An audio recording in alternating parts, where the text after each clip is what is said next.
emergency for the first time in about... This is Jim, and Receiving this message. We are Ken Jennings and John Roderick. We speak to you from our present, which we can only assume is your distant past, the turbulent time that was the early 21st century. Fearing the great cataclysm that will surely befall our civilization, we began this monumental reference of strange and obscure human knowledge. These recordings represent our attempt to compile and preserve wonders and esoterica that would otherwise be lost. So whether you're listening from an advanced civilization or have just reinvented the technology to decrypt our transmissions, this is our legacy to you. This is our time capsule. This is the Omnibus.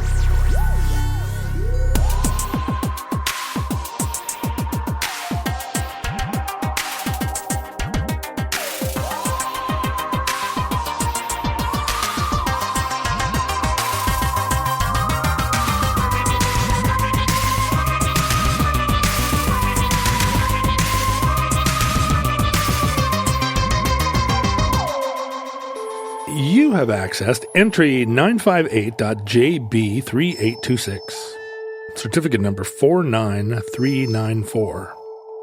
Point Nemo. Now, if you want Dapper Dan, I can order it for you. Have it in a couple of weeks. Well, ain't this place a geographical oddity? 2 weeks from everywhere. Is there Is this a tennis score? Yes. Point Nemo. Nemo's a Romanian tennis star in this scenario. Is there a point in your life? Yes, Point Nemo. A Point Nemo. Is there a Point Nemo in your life? Yes. Where you're talking to a wasted surfer turtle and a forgetful blue tang? A limping fish arrives?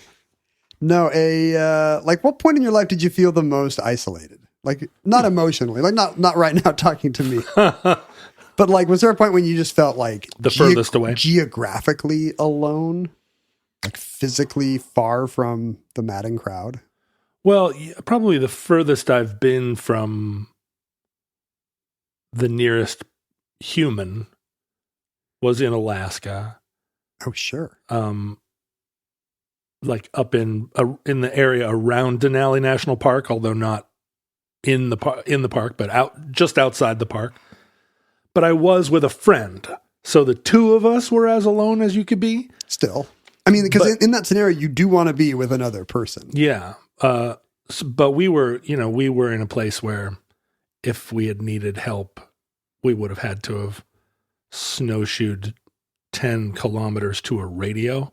Does it feel different? Just that knowledge? Yeah. That there's no grid? I mean, when you're 20, it's amazing.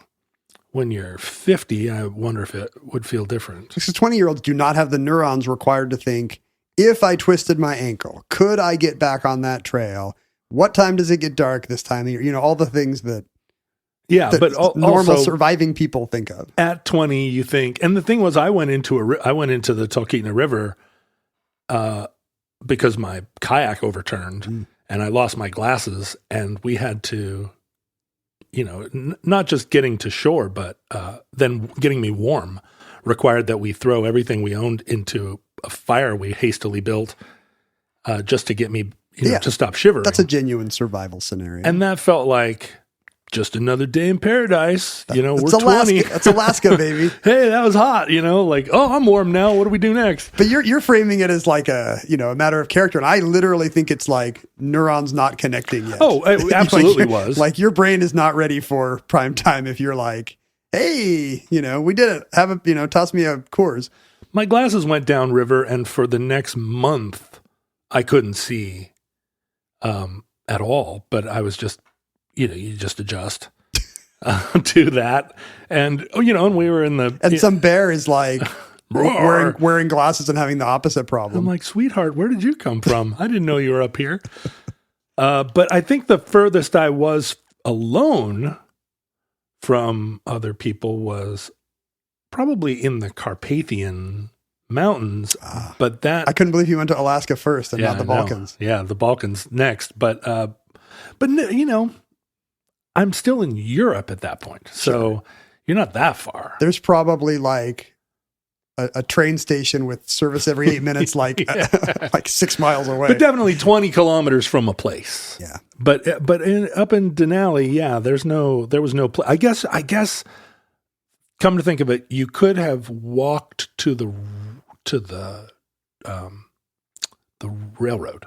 You could have walked, and because the Alaska Railroad will stop if you flag it down. Because that's not an uncommon thing, I'm guessing. No, there are whole communities, not communities, but there are people on the regular. There's a regular stretch of the train where it's a regular thing. Oh, that's how you hop on. You flag the train down and it will stop, and you give them enough. They know the distance. This is not somebody who's lost. This is just somebody that's how they get to. Hey, but they don't do it every week, right? Town. They come out twice a year. Sure, when the snow melts. So we could have gotten there, but it would have been a long walk, and you were just waiting for the train whenever it comes. I've never really, I enjoy being in the forest and I enjoy being away from the city lights at night, but it's always pretty well trodden hiking and camping scenarios. Like, I don't know if I've ever had that realization that, yeah, if I twist my ankle going down this mountain, like, what even happens? Have you pulled off the road in, way out Utah or Nevada or something and turned off the car in the middle of the night and gotten out? Yeah. Where you can see by moonlight to the horizon and there's nothing. But you have a car. Yeah, you have a car. And it's the interstate. At night, you might not see anybody. I don't know if I've ever really done it on a back road. But, you do get the sense of aloneness. But never like I kind of went down a rabbit hole reading about, this is actually for a recent addenda show for Patreon. I was reading about a kind of amateur search and rescue guys in Death Valley. And this is some guy where this is pretty much his life, the thrill of the chase. And even he gets to some part, in search of these lost tourists, he gets to some part of Death Valley where he kind of realizes, I have never felt this remote in my life. If something were to happen to my water supply here, I don't have a backup plan. Right. And, he's, in a car, he's a few minutes from a ranger station or whatever, but on foot, he suddenly realizes it's just me out here against everything. There's a kind of, like a mania that I've seen a couple of times and I felt when you're out that remotely where you get energized by it. You just want to head out? Yeah. And in fact, one of these times, because we would, when we were on tour, we would already be on a back road. It'd be the middle of the night and I would turn off the headlights sometimes because the moon would be out. Yeah.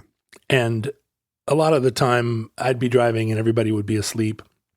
And a couple of times then from one of those roads, I would pull off on a dirt road and drive until we were far, far away. And one of those, and then I'd wake everybody up. And one of those times we were all standing out there in that it's like a lunar landscape. And especially because it's dark and the moon. And Nevada looks like the moon anyway. Yeah. So that's why they shot it there. And one of the guys in my band, the keyboard player at the time, Chris, said, "Leave me here." It was the end of a tour. We were headed back to Seattle, but we had 2 more days of driving just to get home. And he was like, "Leave me here. I want to walk home."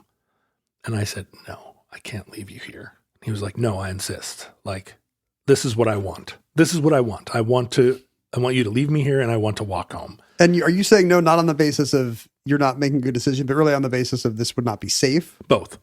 Like, whatever is happening to you right now, whatever is going through your mind, like, I'm familiar with a few different kinds of mania and I recognize that this is a bad decision.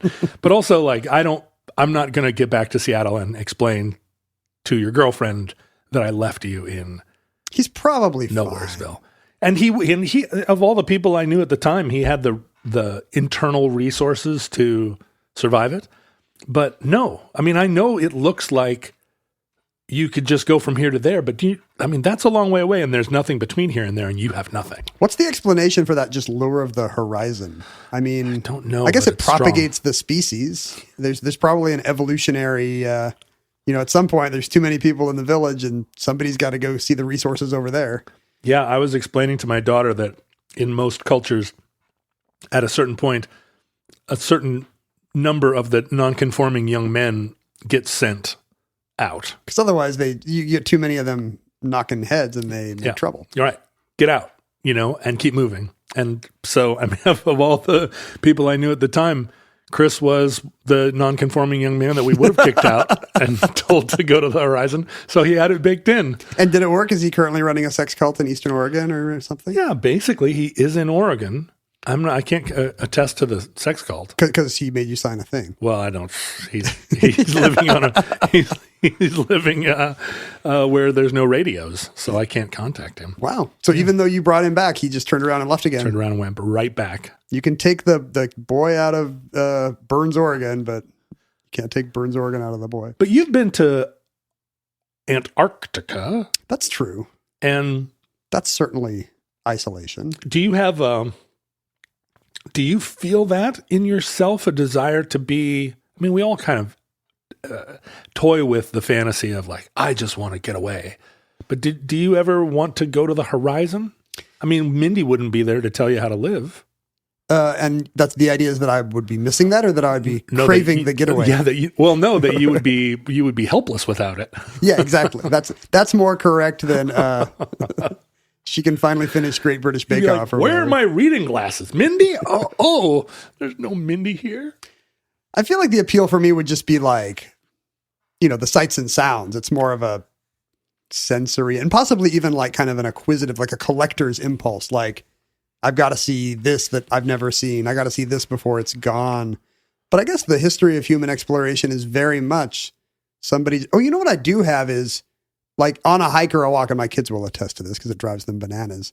I'll be like, oh, but it looks like if we just get over that next rise, there's something new to see. Or, well, what's around this corner? Like, you're always kind of drawn by, what if I missed the thing around the next bend? And I guess that's kind of the lure of the horizon. Yeah. What's the next vista? What's the next landscape? But it's never like, I need to get further away from something.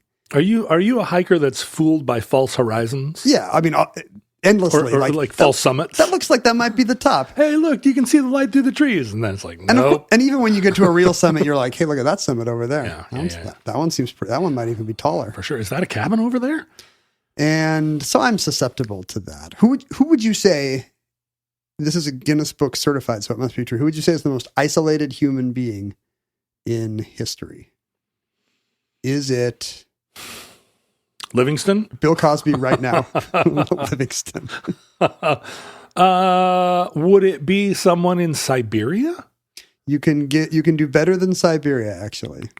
This has to be somebody who is, I think, by Guinness's math, no, 2,200 was 2,200 miles away from any other beating heart. A shipwreck? Somebody shipwrecked in the Pitcairn Islands? Further. Oh, well, it would be Neil Armstrong. It's space. Yeah.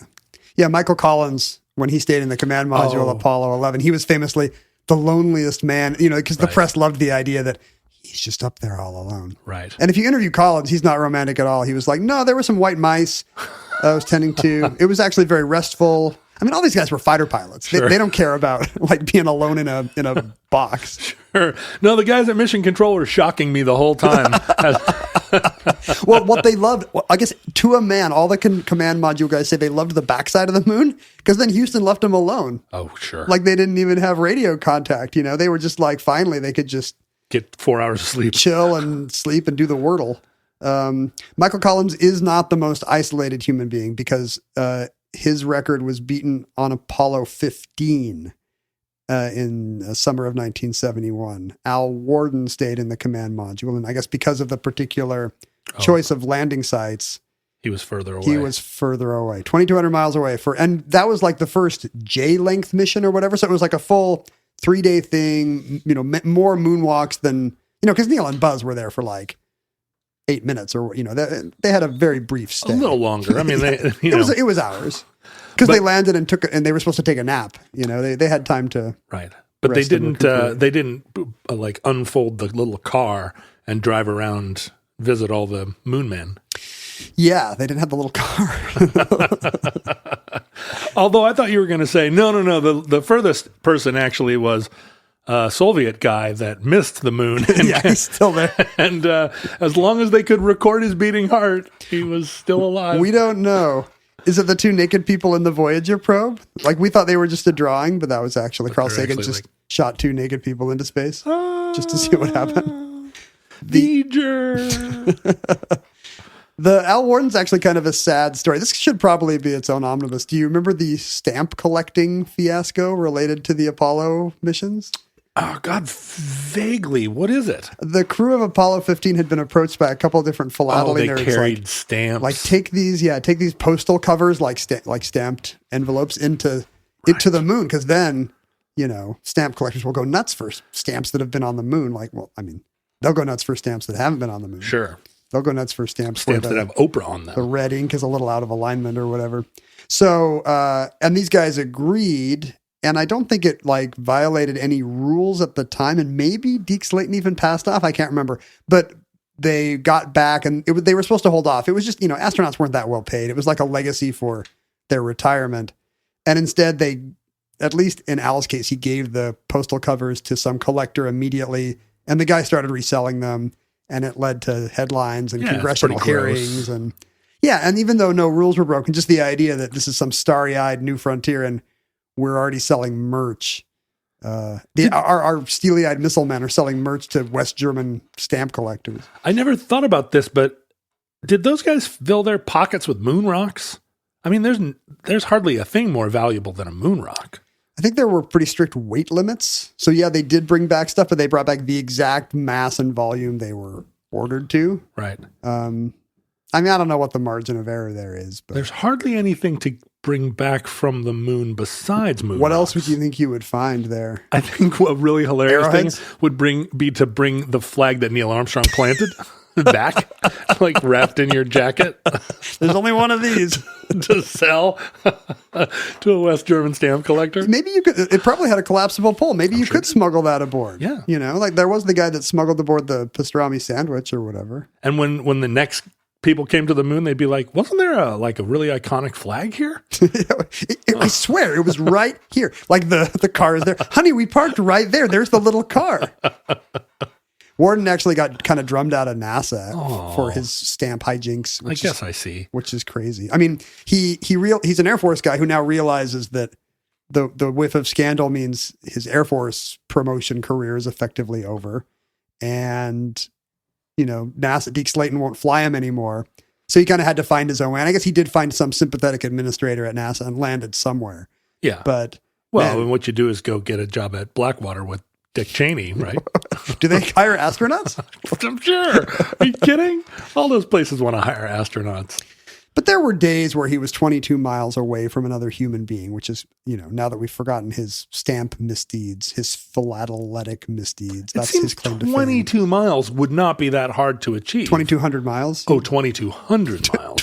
He was 22 miles I feel like from any other human. 22 miles? I've been 22 miles.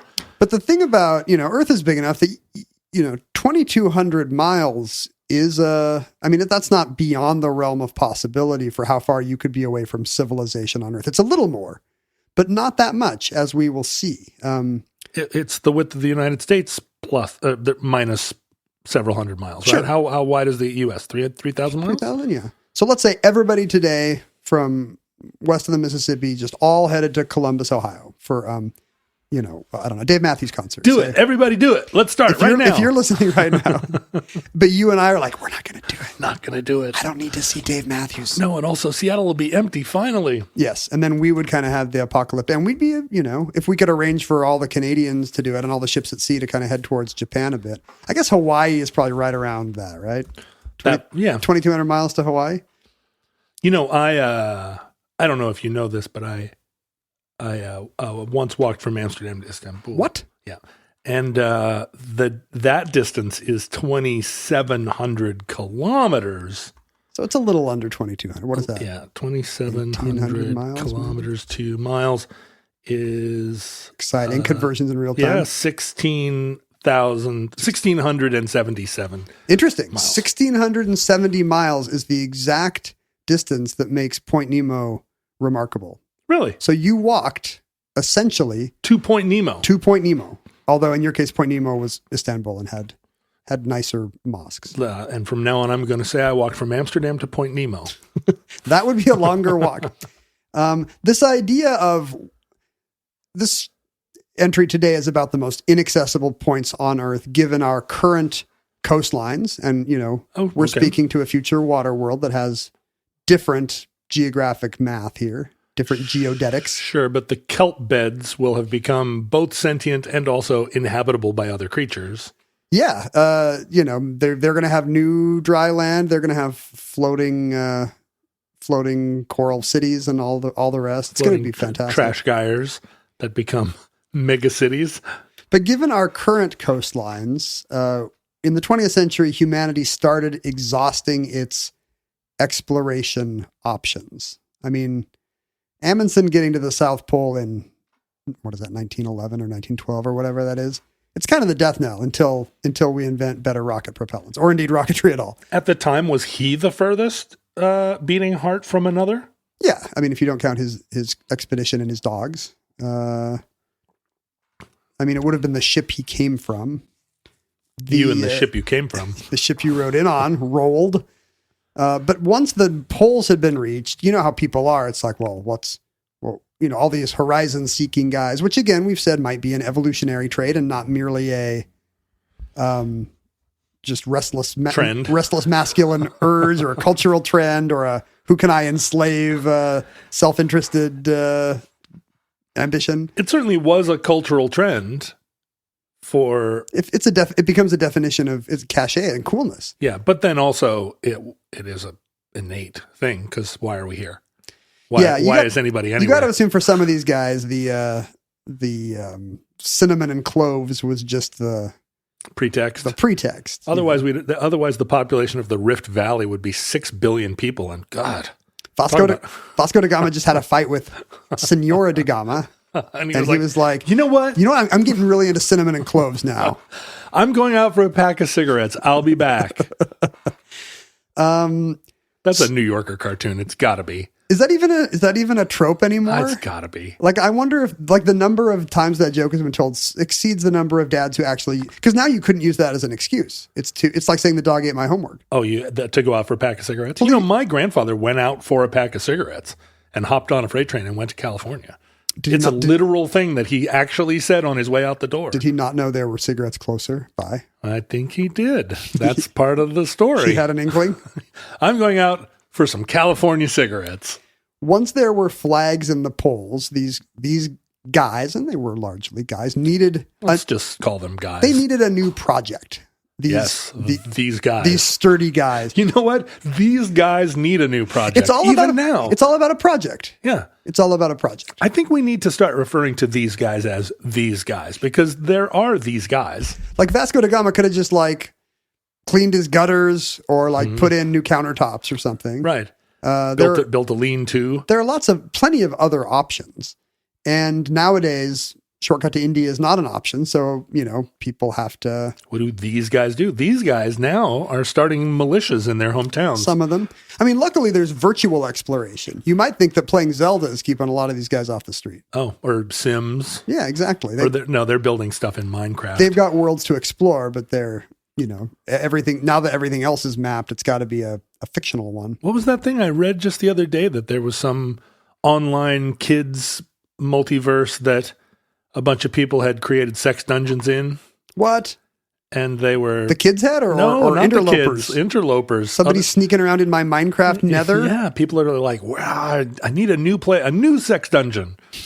And in the metaverse. In the metaverse. And they went into some place that was like, yay, happy pink dinosaurs. I guess that is the argument for banking on the metaverse. It's not just, it's not all blockchain Ponzi schemes, although it's 90% blockchain Ponzi schemes. But a lot of it is, we assume these restless young people are going to need a project and a frontier.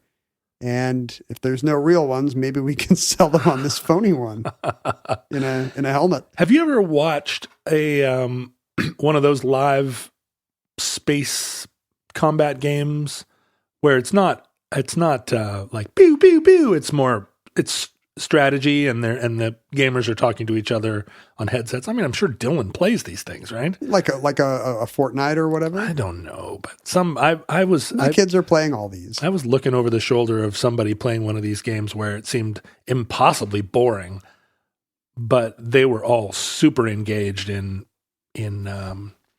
I don't know. It felt like capture the flag. I mean, that's one thing about real exploration. It's mundane, right? It's boring. It's long days of loneliness and solving problems like, where do we get fresh water next? But I definitely looked over this person's shoulder at all of the spaceships that were arrayed around some nebula, and I kept looking over into outer space going, well, what's over there? Go over there, you what guys. What the hell are you doing? Don't worry about these guys. Like, you're in space with a rocket. Like, go show me what's over there. And I do think if you were that vested in an online world, you could fool that part of your brain. Yeah, I almost think it doesn't even matter if the interface is convincing or not. You don't have to feel the wind in your hair if whatever that part of your brain is being satisfied by the question of what's over there. I wonder if that's at the drive behind entrepreneurship even. I mean, anything where you get so absorbed that you're like, Mom, get out of my room. It's like, I'm here, I'm on a spaceship to somewhere. It basically is it's a blockchain Ponzi scheme, but yeah, like if I die in this world, I die in the real world.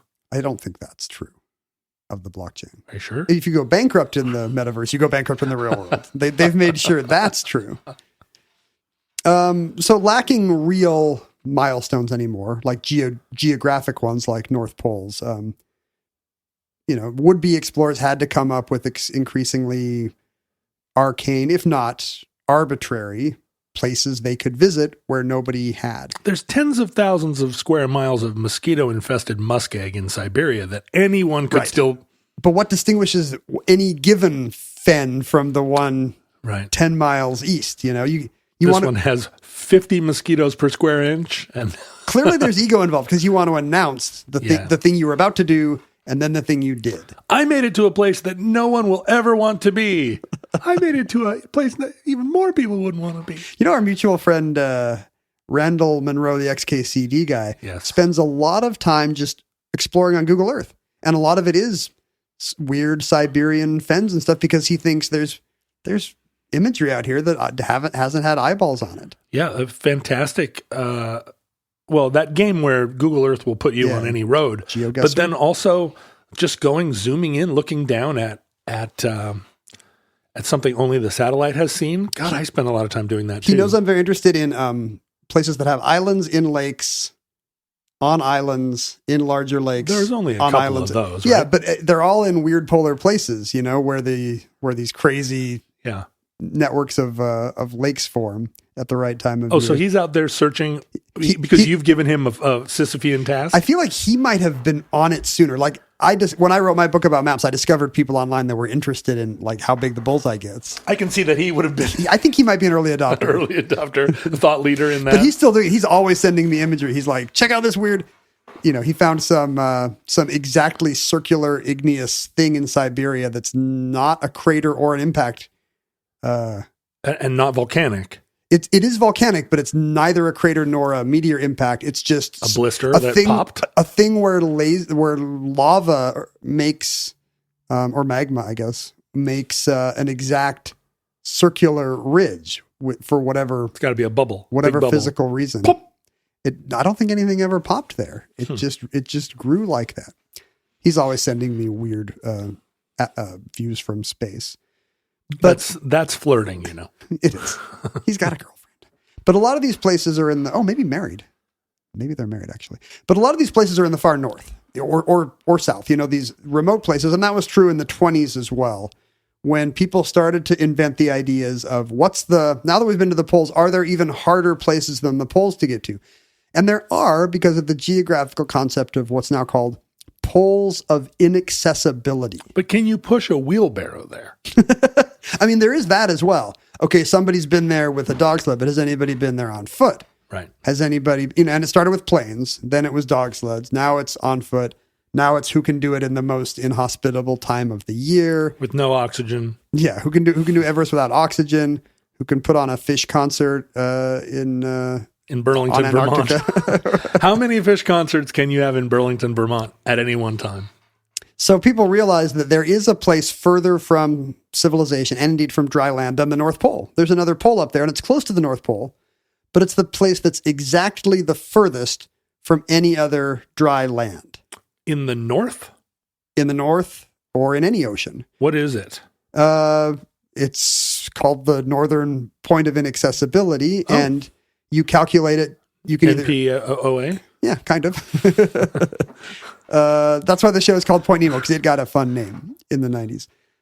You could basically what you're doing is you're trying to. It's all triangles. You're trying to figure out what's the center of an equilateral triangle that connects 3 points. In the case of the North Pole, it's going to be 1 point in northern Canada, 1 point in Greenland, and 1 point in Siberia somewhere. And that will inscribe a circle. And that's like the largest circle you can make in the Arctic Ocean. And the center of that circle is the hardest place to get to, at least distance-wise. And you can show off if you say you went there, even though man has already been to the magnetic pole and the geographic pole.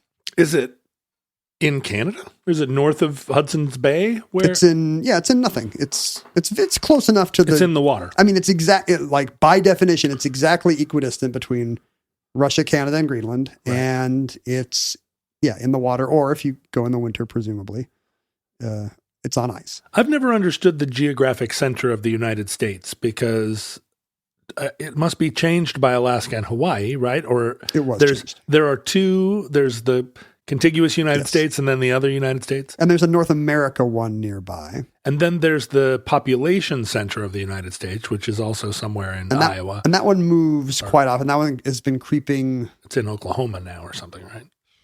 Creeping northwest, maybe, as people move to the Sun Belt. I thought it was creeping southwest. It's on a line that went from like Indiana to... You can see it move, which is interesting. I mean, you can't sit and watch it, but on census data, you can see it move. It is now in Missouri, and it's moving. For many years, it was moving basically west. You know, the first time we have data, it's like in eastern Maryland. It's very close to the Delaware border, and over the next century, it gets to Indiana, but it's pretty much moving due west. And now it's finally, in the 20th century, it started to track south. Yeah, I guess that's true. I guess it's all the people in Phoenix. They're tipping the scales. Phoenix, San Diego, and Los Angeles. Oh, of course, yeah. Are outweighing. Yeah, it is, exactly. Portland. The Sun Belt makes it move south. The growth in Texas and Florida and Phoenix. And now it's getting close to the Missouri-Arkansas border. But there is the heart of America, right? But that is different than the pole, the center of America, the place where if you cut out America in cardboard, where it would balance on a pin, the geodetic center, that's different than the point of inaccessibility. Right. Continents have points of inaccessibility as well, but instead of being the furthest place from dry land, it's the furthest place from the coasts. Right. Where would you guess that North America's center of inaccessibility is? Would it be Winnipeg? It's a little bit further south, but yeah, you're close. It's South Dakota. Yeah. It's actually on Oglala Sioux Reservation. It's just a few miles outside the city of Allen, South Dakota, which in I think the 2010 census was the most economically depressed municipality in America, due to the realities of reservation life. Res life. Average per capita income in Allen, South Dakota, $1,539 per annum. Oh dear. But hard to live on. No, $1,000 a year in Seattle. You just can't do that anymore. In 1990, maybe, but that's just in a copse of trees, just a few miles outside of town. There is a point which it turns out, if you crunch the numbers on a big computer, you are exactly 1,030 miles from 3 different oceans. It's the center of this triangle. It's I assume it's James Bay, cutting down from Hudson Bay in the north. And then it's Galveston, Texas. It's the Gulf of Mexico. And on the Pacific, I bet it's right around, it might be like Longview, Washington or something there. That might be your closest point. But the center of that triangle is a place where you could visit. And now that GPS is available to the consumer, people do hike outside of town and take a picture of them at the at the furthest, literally the middle of nowhere, the middle of middle America, the farthest you can be from an ocean in the center of this continent. I was not far from there just recently, but didn't know enough to stop. The Pine Ridge Reservation has cannily made it into a destination. Most of these, every continent, every landmass, and every ocean has its own point of inaccessibility. And most are not marked, and most are never visited. The one in Africa is right on the border between the Democratic Republic of the Congo, the Central African Republic, and South Sudan. So for various lot of reasons, not geopolitical and physical reasons, there's not a lot of visitors there. Australia's is marked because it's, the smallest continent, and there's dirt roads you can get nearby. But last year, the Lakota Sioux put up a massive, or the Oglala Sioux put up a massive monument at the center of, or at the point of inaccessibility, with inscriptions about the 7 virtues of Lakota life and so forth, in hopes of kind of drawing people to this geographic oddity. When we were down in the Four Corners area of the United States, we drove kind of at sundown. We had, it's not a very accessible place. The actual Four Corners spot. And we were like, we're going to the Four Corners, the sun's going down. We'll get there right at sunset. And we got there, and it's actually fenced off, and there's an admission charge. And I think it's because it's on a reservation. Yeah. And so they had just closed the gate. And we were like, for evening or for COVID or for evening. We were like, but we just want to, we're here. Four states. It's not like we can come back tomorrow. but we were just saying that to a sign that said closed. There wasn't anybody there that we were arguing to. You didn't try to break in. But it did feel like, oh, right, that could be a thing that's open all night. I don't know, if you're only charging, we would have paid $50. Someone had to think of points of inaccessibility. I think there's records in the late 20s of people talking about it in terms of the Arctic. How do you get to what's the hardest point in the Arctic to get to? That's the new way to get sponsors and headlines and an article in the National Geographic. And so there was a Soviet plane that went over that point it's 626 miles from land on all 3 sides. There was a Soviet plane that went over in 41. A British explorer named, I think, Wally Herbert got there on a dog sled in 68. But in 2013 with, they're just doing the math on the back of they're just kind of using one of those circle drawing compasses on a chart in the 20s. In 2013, a Colorado researcher named Ted Scambos actually, I think, fed this into a computer and found out that everybody had been fully 133 miles off. Oh, busted. Given what we now know about, because, it's very hard to say where the coastline of the Arctic is. Where does the ice cap end? Or when? Around 2040, possibly. I just Googled the geographic center of Antarctica to see what it was. Yeah. Are you looking at what I think you're looking at? Well, what I'm looking at is, it was just white, and so I switched over to the satellite view, which is also just white. Well, if there's Google Street View there actually is something to see. Well, let me zoom down here. I don't know if it's. I don't think there's Street View. Why not? In 1958, the Soviets, in one of their Soviets, in a burst of Cold War competitive pride, decided they would put a weather station at the Antarctic point of inaccessibility as it was then measured, and this would be a sign of their, hardy superiority. No other place on Earth more inhospitable or harder to get to than this, and yet the crew lasted exactly totally compatible with Marxism. Well, yeah, and it turns out Antarctica is not compatible with Marxism. The crew lasted exactly 2 weeks. Oh. And then they realized this is just too hard to keep this place supplied. And, yeah, the meteorological benefit that we were giving to mankind does not justify the harshness of the environment and the remoteness of its location. But it's still there today. I don't know if it's exactly where you're looking, but there is still a deserted hut from this weather station, which they... I think imaginatively called Point of Inaccessibility Station. Google loves this kind of thing, but they're not featuring it. And weirdly, if you go down to Antarctica on Google Earth, okay, it will not let you go over the South Pole and come around the other side. Because you know why? It'd be upside down. It'd freak you out. That's exactly it. It would be upside down. You'd be looking at South America upside down, and it doesn't want you to do it. So it keeps you oriented. It keeps you in a north-centric. Yeah. Sorry, Global South. Google Earth's keeping you down. North-centric. So you can't actually get a view on Google Earth of just the South Pole kind of centered. But if you were actually there is a deserted hut with still a bust of Lenin atop it. Awesome. Often, almost lost in the snowdrifts. Awesome. So that is, I guess it is compatible with Thank Marxism. goodness the Germans didn't get there first, and there's a hut down there with a bust of Hitler on it. Can you imagine how that would just...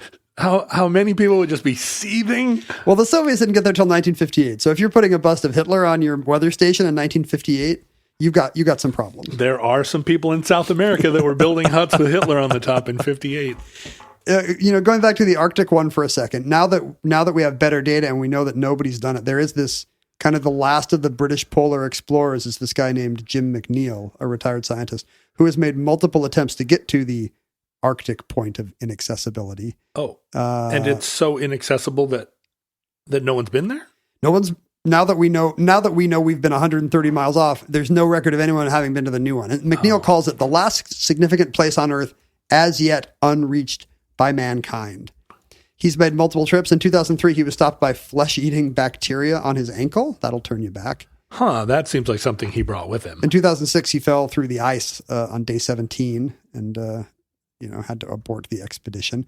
But he is constantly he runs this thing called the Ice Warrior Project, where he's reframing exploration as kind of a boot camp thing. You too can be a polar explorer. Come and he as long as you're rich enough to not have to get a job. Well, that's the thing. He frames it as what a great new frontier for science to teach a new generation about all that can be learned by exploring the Earth's most remote points. But really, it's a way to, I guess, entrepreneurize exploration. There you go. Because that's what we needed. He's saying, "Who has $25,000? I'll take you to the North Pole." And so he calls it the last pole, which is very catchy and is always on the lookout for. A couple of years ago, he had a want ad for 28 volunteers, each with $25,000, because he's going to make a man out of you. It will look great on a fleece jacket. As you know, a fleece jacket with a logo on it is what every billionaire does to commemorate their ego exploration. But now that they can all go into space, I don't know if any of them care about a kind of a fairly arbitrary spot or an unremarkable spot, at least, in the Arctic Ocean. I have found the Pole of Inaccessibility Research Station in Antarctica. Is Lenin above the snow today? Is this a live cam? But I do not see that the resolution of at least this that I'm on shows you the hut. You can't see the hut, much less the bust. Show me the hut.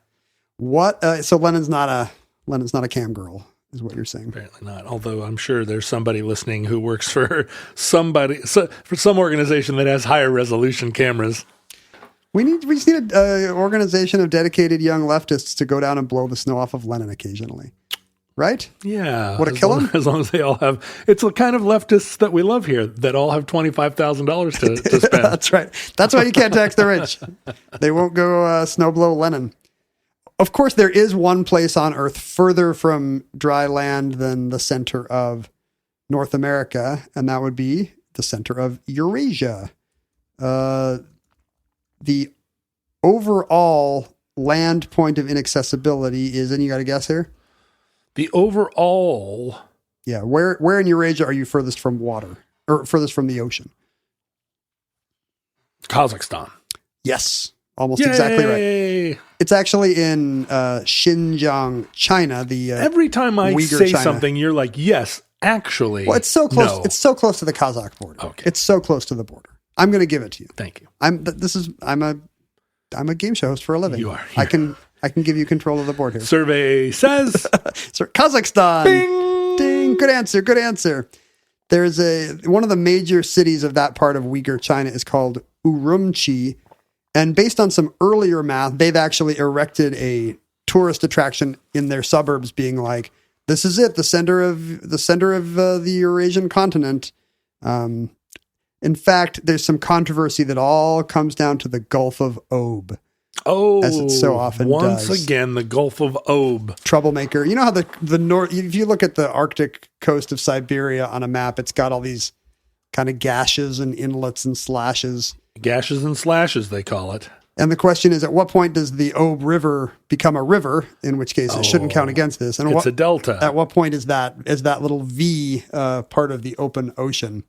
And depending on where you count that Ob, it moves the center of Eurasia pretty dramatically. It is a very long fjord. Yes. And do you want to make the call right here for the future? You want to pick a spot where you think that turns into a river?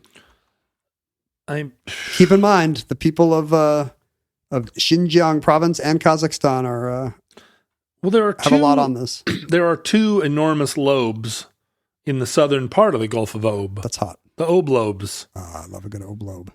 One of them definitely feels like a river, and one of them feels like a lobe. And unfortunately, you need to back that up with science. It's not just a vibe, John. The problem is that down here at the bottom of the lobe of the Gulf of Ob, there is a river delta, and then, I see. It's very complicated because they're still calling little inlets off of this Ob River. This is obviously there's some politics here. We need to dig into the Ob lobes. There's politics because that is. I don't see how you call that the Ob River. My map making friends. I don't know. I mean, how wide does an inlet have to be before? I mean, I guess you just measure the salinity.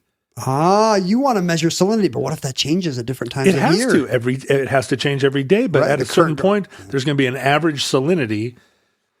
This is a project for someone. We need to know where the Ob River turns fresh enough for John to drink. There are, again, going to be future links that have strong feelings about this. I know there will, because there are futurelings that have strong feelings about everything. There's a town called Noviport. Okay. And there's an airport there, Airport S Noviport. What's the 3-letter designation? I'm going to fly in. And Noviport seems to me, it looks like from looking at the map, there's a lot of fishing boats. Seems like maybe it's either a research station or a fishing place. And I bet you asking the people of Noviport what they think. Is their town on a river, or is their town on the ocean? This is the new approach. Why should scientists in a lab somewhere get to say where the Ob River is? Yeah. It should be the actual people involved. Go to the people on the ground. All right, that's a project. Okay. If you have strong opinions on the Ob lobes, let us know. Do you think we could find some young leftists that would go snowblow the Ob lobes? I definitely. Well, now let me ask you a question. Is Puget Sound the ocean? I think for purposes like this, yes. It's the ocean. It's not a river, so yes, it's the ocean. But when I talk around here about going down to the ocean, sure, everyone yells at me because they're like, it's not an ocean, it's the sound. Oh, when I'm around here and I say we're going to the ocean, I would assume somebody means Ocean Shores or right. Seabrook or whatever that place is called. But if you say, let's go down to the water, let's go down to I would say water or beach for Puget Sound. But if somebody said ocean, I would assume they were they were taking a road trip. But if you were standing at Richmond Beach with your toes in the water, would you say your toes were in the ocean?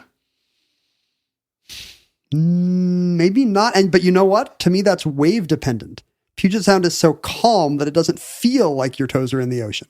You know? It feels like my toes are in the ocean when I put my toes in the ocean because there are clams. There are clams. And octopuses. When I was little, we lived in Edmonds and you could see we had a view of the sound, which I'm sure today is worth $1 bajillion. Yeah, especially at the time, they cut down all the trees. $1,000 at the time. That house, yes, that house, Allen, South Dakota, could buy that house, and you could see of course, you can see the Olympics across the way. And I guess my little brother told my little sister that was Japan.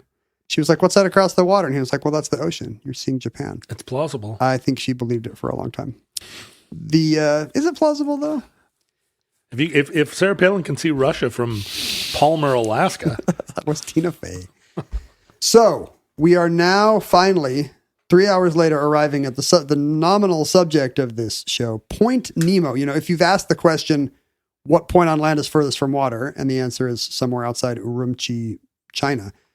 The corresponding question is, what's the point on water that's furthest from land? Oh, yeah, sure. And you would probably guess that point to be where, John? Pitcairn Island. Very close, yes. Oh, I'm close again. Well, Pitcairn Island is, part of the Pitcairn Islands is one of the 3 points that defines what has come to be called Point Nemo. We did not have because of all the different islands that dot the Pacific, you're no longer looking for, the land case is pretty easy, Yeah. Coasts are lines. Where are those lines closest to where? Whereas in the oceans, there's a bunch of little dots. Right. And we did not have the computation, the math available to define, and also probably we didn't have the free time because we were Busy. smoking cigarettes and raising children and starting banks to determine what point on ocean is furthest from land. I am very unsure about all of the remote islands of the South Pacific.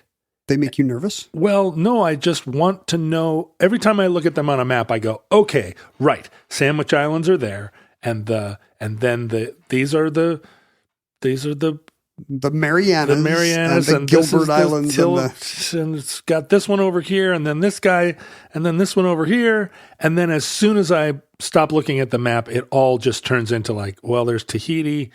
And then over there is New Zealand, and Samoa is. I have the very vaguest idea of which ones are closer to New Zealand and which ones are closer to Hawaii. Yeah, but I'm the same way. And there's so many islands that we know by name, and they're all those World War II islands and all of the Age of Exploration islands. And popular middle-class destination islands like Fiji and Tahiti. And islands that our friends come from like Samoa or Tonga. But then even then you zoom in on an island that you think you understand, and it's actually a part of an archipelago where there's 40 islands, but only 10 of them are occupied. Anyway, it's a place of fascination to me. That's why, part of the reason why it took until 1992. Whoa! For a Croatian-Canadian survey engineer named, I'm going to massacre this, Hrvoje Lukatela, to design a program called Hipparchus, precisely for this purpose. Draw a bunch of triangles on the oceans and figure out what's the biggest circle of water. It wasn't until 1992 that you could have even had a Croatian Canadian. That was the first Croatian Canadian, do you think? The first Croatian Canadian to age to adulthood. A lot of them died as children. You don't think Tesla counts as Croatian Canadian? No. And Hipparchus actually delivered a result, which Lukatela nicknamed Point Nemo, not for the fish, who did not yet exist, but for Captain Nemo, the enigmatic submarine captain of 20,000 Leagues Under the Sea, not just because he's associated with the open ocean, but also because Nemo means no man in Greek. Like when Odysseus fools the Cyclops asks Odysseus his name. Do you know this story? He's blind to the Cyclops. The Polyphemus is like, what's your name? Because that's what you do when somebody blinds you. Sure. Fair enough. At least tell me your name, buddy. Every person I've ever blinded has asked me my name, and I've always given them a pseudonym. Yeah, exactly. You can, because the guy's blinded now. Yeah. And the same thought occurs to Odysseus. I always say Michael Jackson. Sorry, I blinded you. Odysseus says, my name is Nemo, which means nobody. And so the Cyclops runs back to his buddies and they're like, hey, who blinded you? And he's like, Nemo. And they're like, oh, okay. Lol. We're not worried. Because it's... Yeah. Who blinded you? Nobody. Oh, okay, cool. You slipped and hit a headboard. And you'd think at that point the Cyclops would be like, no, like, let me correct you on this point. It's a person whose name is Nemo. But that doesn't occur to him, so the Who's on First routine goes on long enough for Odysseus and his men to escape. Well done, Odysseus. So given the fact that Nemo means no man, and, Jules Verne's guy had a secret South Pacific submarine and mysterious island base, he named it Point Nemo. And really, that's the one that's caught on within public attention because it's got a cool It does have name. a cool name. Point Nemo is 1,670 miles, almost to within 5 miles the length of your walk, away from 3 different islands. To the north, you've got Ducie Island, which is the furthermost extension of the Pitcairn archipelago, where the bounty uninhabited ended up. I believe all 3 of these are uninhabited. To the northeast, you've got Motu Nui, which is the westernmost extension of the eastern island archipelago, and therefore Chile's westernmost point. Oh, sure. And then to the south, you go all the way down to basically off the Antarctic coast and tiny snowy Mar Island. The Antarctic coast that, again, I never think of that side of Antarctica because what is there?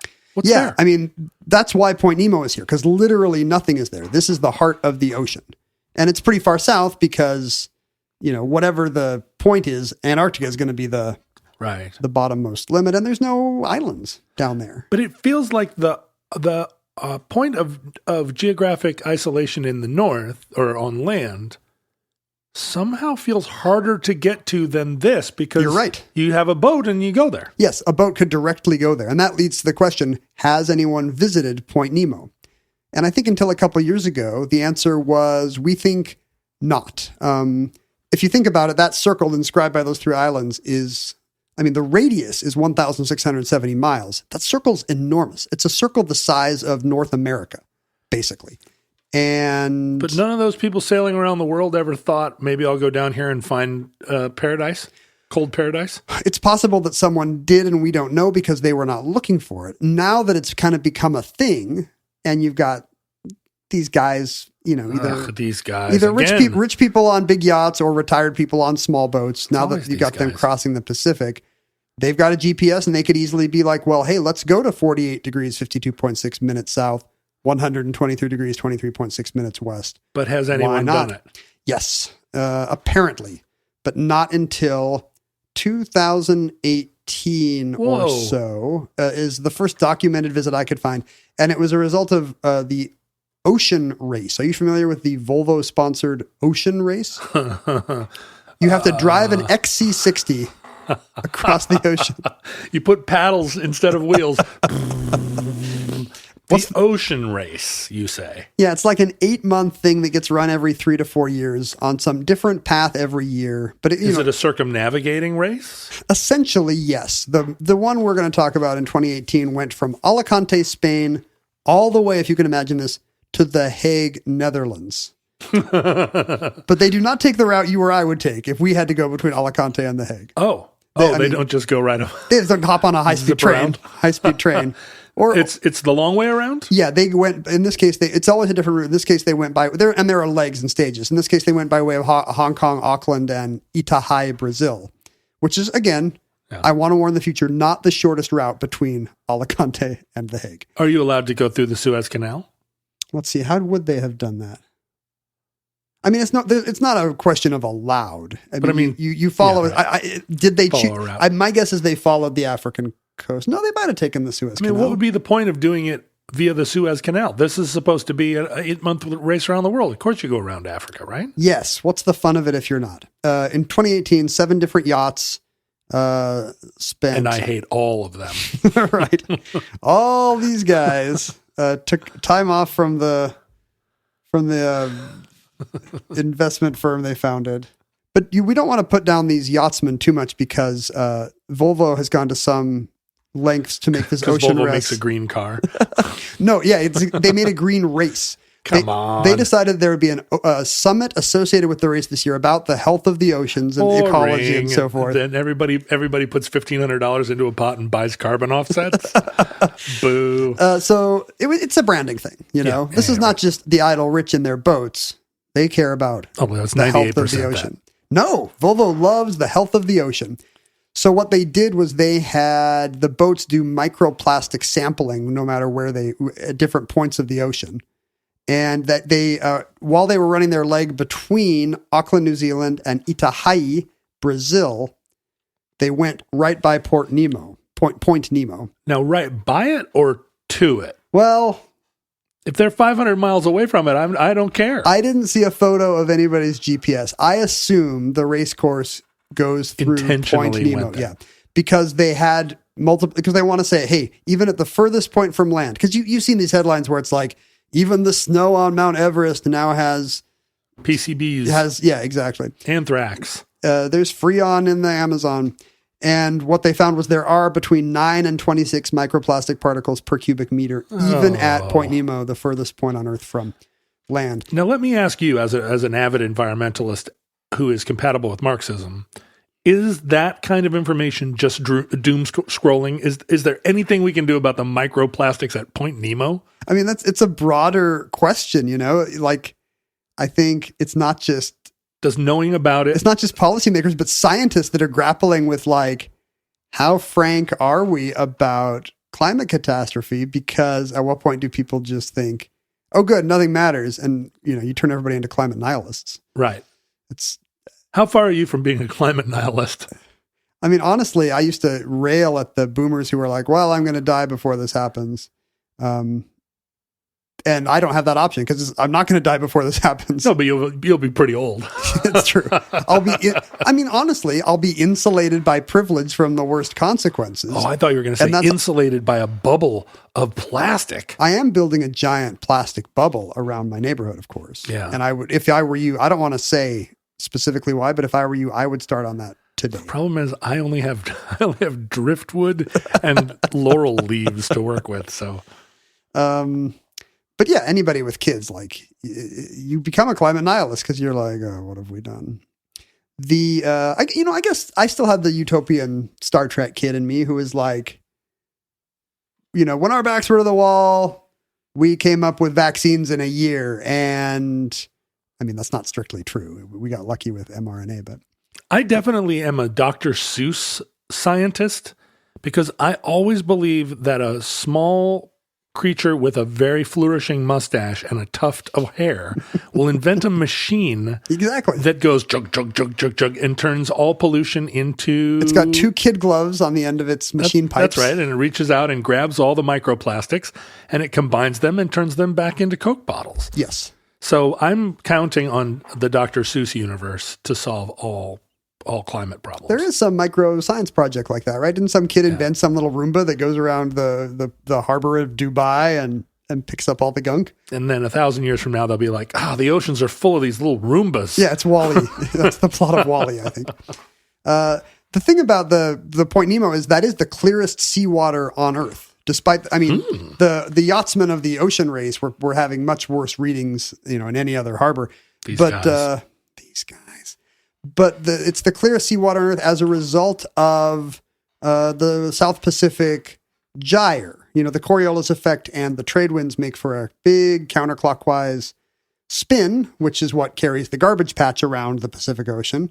But in the middle of that, you have an eye of the hurricane, and that's Listen Point to Nemo. yourself turn. Listen to yourself turn.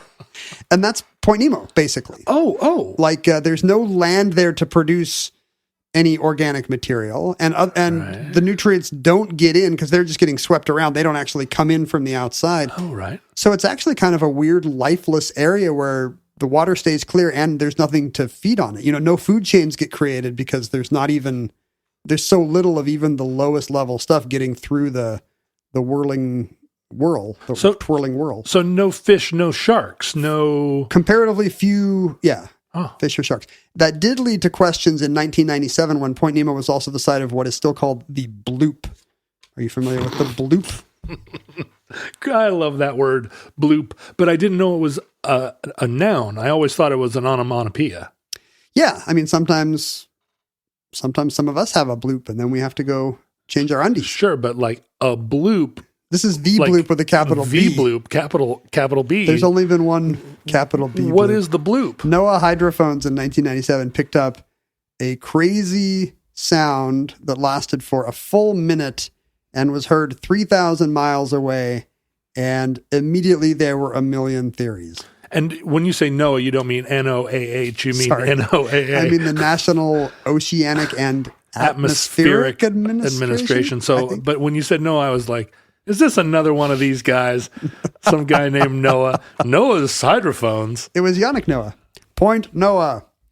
So they heard a bloop that lasted for a minute? A full minute. You can hear it 3,000 miles away through the ocean. And that's the question. Immediately all the paranormal people have theories. Cryptozoologists. And even the scientists can't agree because it doesn't seem to... Is it a volcano? Could it be something military? Is somebody blowing stuff up or launching new kinds of propulsion drives? Did it sound that we don't know about? Like bloop? Bloop. I mean, you're hearing it through water.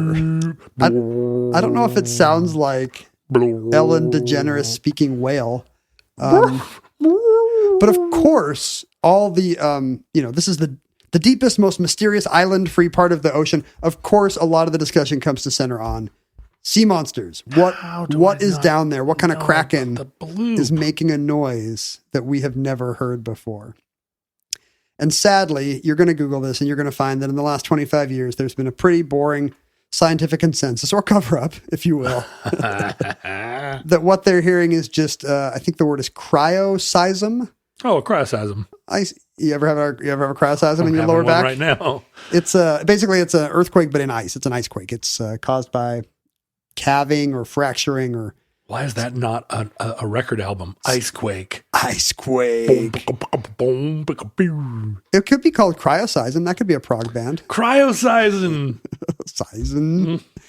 So we think the bloop was nothing, and there are not ginormous sea monsters at the bottom of Point Nemo. We think the bloop was nothing. I speak for the scientific community here, John. I speak for the trees.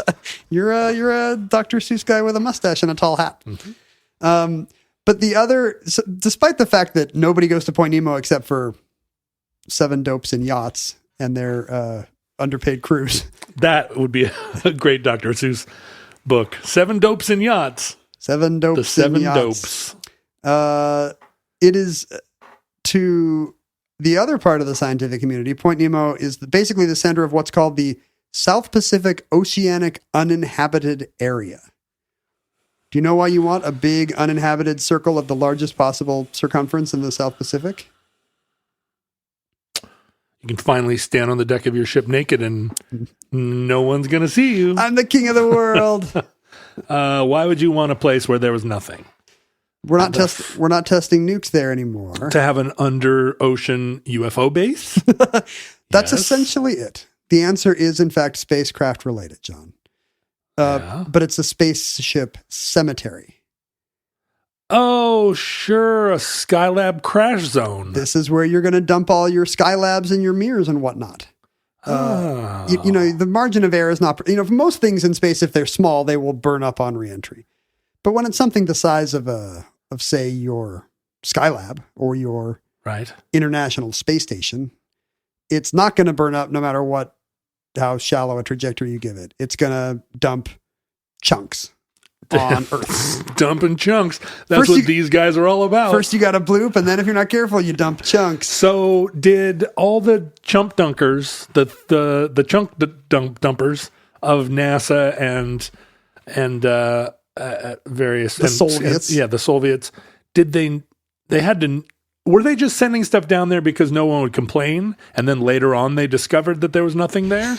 Or well, they knew there was no land there. I mean, you don't have to have Hervoye Lucatella's computer to tell you this is 1,000 miles from any island. But they were testing nukes places where there were definitely people living. They had to move people, and then they just moved them to the nearest island. Yeah, where they would have a nice view of the mushroom cloud. They were just doing it because those people didn't have contracts with anybody. There's definitely a level of there is no jurisdiction down here, because today that includes there's no environmental jurisdiction down here. No government can tell us to stop dropping spaceships here. And this is there's very little research on what kind of ecological threat this could be. Like, we know that some of the rocket propellants in these spacecraft survive reentry, which means you're dumping hydrazine into the ocean, which is not good for sea life. People have been doing that for 300 years, though. And some of them have radioactive fuel sources. Do they? Are we dumping nuke-powered rockets? I don't know how hot it is. But yes, have nuke-powered rockets? I think there is. I mean, not rockets, but that's essentially the battery of a lot of this orbiting stuff. Right. Okay, got it. We're dumping it's a chunk of luminous watches down there. Yeah, basically. You got a chunk of... I'm going to say a made-up thing, and then people are going to complain. Yeah, that's fine. I'm going to say there's a chunk of thorium now at the bottom of the ocean, and fish are like licking it. Yeah, licking a chunk of thorium. Please write me and tell me it's americium or cesium or something, but I'm telling you right now, I don't care that much. It says right here that 2 million tons of hydrazine were used in foam blowing agents in 2015 alone. Highly toxic. Used as a foaming and we're agent. just making those little S-shaped packing peanuts, and then just dumping them in the ocean. It's a precursor to polymerization catalysts. Oh boy! So that's what we're doing with that stuff. Between 1971 and 2016, the combined space agencies of Earth ESA, Russia, Japan, China, NASA have dropped 263 spacecraft in or around Point Nemo. Are you kidding? So it is a cemetery. If satellites have ghosts, they are spooking it up at Point Nemo. Well, what's happening is the UFOs that are under the ocean there are collecting all that stuff and building nanobots. These include gigantic, like that's where Mir is. That's where most of Skylab went, I think, or at least parts of it. I didn't follow the size of all the chunks. Skylab went into Australia. Australia got a big overland. Australia got a big dump of Skylab, but I don't know if it broke apart high enough that big dump of Skylab. 6 different Soviet Salyut stations and all the cargo transfer things that went up and dropped off, whatever, and then fell back to Earth. Just fell.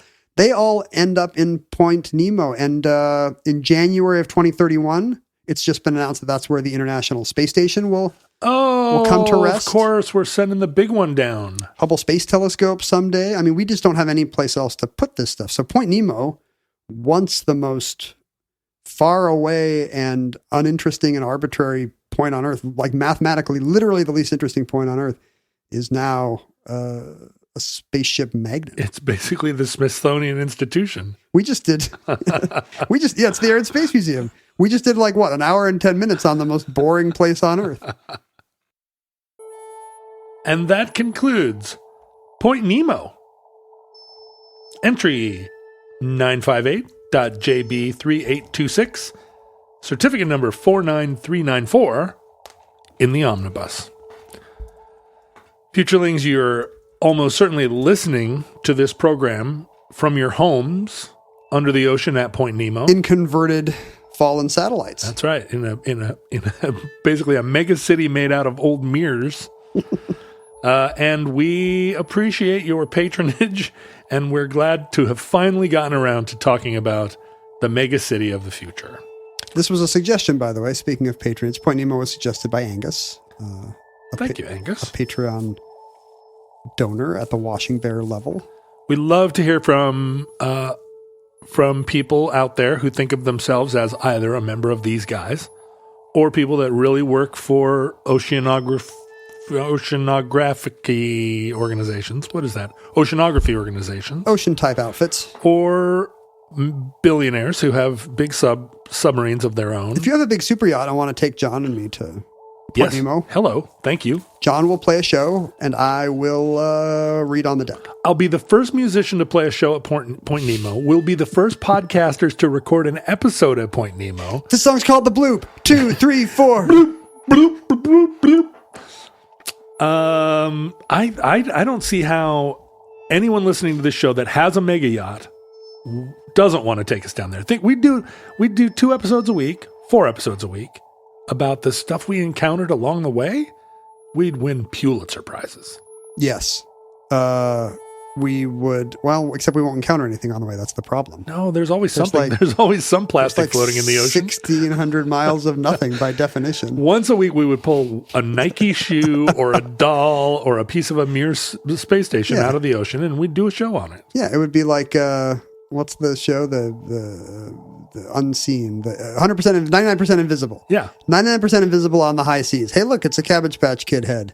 Yeah. Hey, Ken, today's show is about a thing I saw in this night sky. That's what podcasts were for hundreds of years. Just some Danish dude being like, I saw a light in Orion last night. And six weeks later, some dude in St. Petersburg is like, I too saw the light in Orion. I tried to turn lead into gold again today. You can find all of this exciting mid-ocean podcasting at the Omnibus Project on all the places it is. You can watch our adventure by going onto social media. I might even rejoin Twitter. Don't do it. To tweet from mid-ocean. Only if you're in the super yacht. Because I wouldn't be able to see the replies. Plus, you're outside any governmental jurisdiction. At Ken Jennings, at John Roderick, you can email us, and we'll get it via satellite at theomnibusproject@gmail.com. You can socialize with other futurelings by putting futureling into whatever search engine you like. Put it into Bing, see what comes up. Put it into the one that paranoids use, DuckDuckGo. Put it into DuckDuckGo. DuckDuckGo and see what happens. Then the NSA can't follow you or us. You can actually help feed us because presumably the billionaire who loans us his yacht will... Do you think he'll give us a per diem or a buffet? I bet you there's great food on those things, but you and I are both gourmands. So sure. Halfway across the water, we'll be like, this again? You can help promote the blah, blah, blah. You can help support the show and at a certain level, the Washing Bear level, you can suggest a show like the one we did today by going to patreon.com/omnibusproject and joining as a supporter. And then finally, you can actually send us mail, and this mail will be forwarded to Point Nemo. But you send the mail to P.O. Box 55744, Shoreline, Washington, 98155. Ken, did you just open some mail? Is that what I heard? I did. Should I do this now? Or this show's already long. It's long, but here we are. Will the Thursday show be shorter? Should I save it 2 days? No, I think you should do it now. I think you should just go for it. We're always trying to get the shortest show, but also sometimes you just have to go for the longest show. I don't think I can beat the Der Grosser record, and I don't want to, particularly. What is that? An hour and 30 minutes? This is our first ever note from Japan, which means it must have cost like 10 times as much to mail it to us as it did to purchase it. Thank you to... Konnichiwa. Thank you to Clark, that classic Japanese name. Mm-hmm. Clark sent us little tiny Tomica diecast vehicle, the Japanese equivalent of Hot Wheels. Super cute. This is... They're matching, too. This is a red van, which would be iconic in Japan because this is their version of the U.S. Postal Service Grumman LLV. Oh, here, toss me one. This is the Japan Post delivery vehicle. Adorbs. This is not actual size, but they are kind of tiny to make them more gas efficient. They also have motorcycles. They're Suzukis. He couldn't send us one of those. Adorbs. Why could he not send us a motorcycle? No, he looked for a model of one and couldn't find it. Send us a real motorcycle, Clark.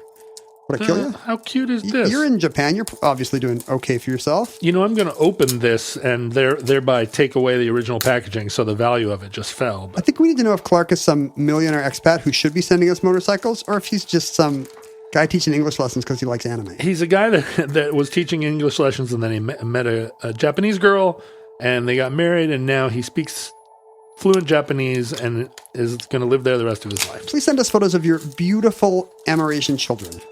This is the cutest little thing. Look at this thing. It's a perfect little Hot Wheel. It's 1/57th scale. Oh, now I will never get bored. Apparently there is a very long story of the kind of T-like logo. Oh, and the back opens. On the side of the postal van, which dates back to 1885. It's a very modern looking logo for 1885. I think it used to be a Roman alphabet T standing for Teishinsho, which is the Ministry of Communications and Transportation. But then the T got changed to this T with a horizontal line above it. And it's possibly a pun. The Japanese word for two lines, Nihon, sounds very much like Nihon, the Japanese name for Japan. You're having a lot of fun over there, and no one can see, but everyone can hear. Well, because the little van I've given it like a hot rod horsepower motor, so it's drifting now. It's like a little drifter van. What city would you say that drift reminds you of, John? Is that any particular municipality kind of drift? Is it a Tokyo drift? Could be. Can't say it's not. No, I'm doing it on the streets of San Francisco. This would be... Actually, my truck delivers the mail in Hokkaido. I'm doing a Hakodate drift. I feel like this would be like one of those JDM vehicles that you would see if we lived in California and people actually had a car culture.